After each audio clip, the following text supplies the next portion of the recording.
it's Anna with WTI. Did you know that a hose reel can be absolutely stunningly beautiful?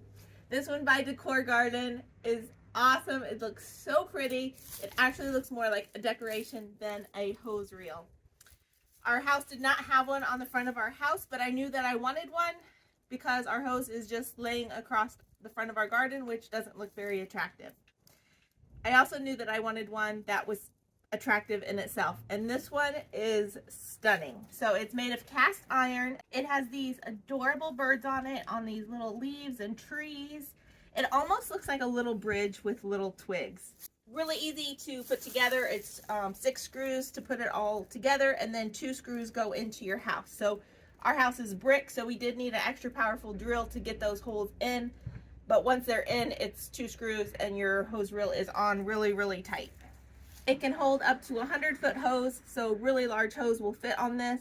I really like that not only is the background pretty with the birds, but it's also on the front. There's 3 little birds that are they're just so cute.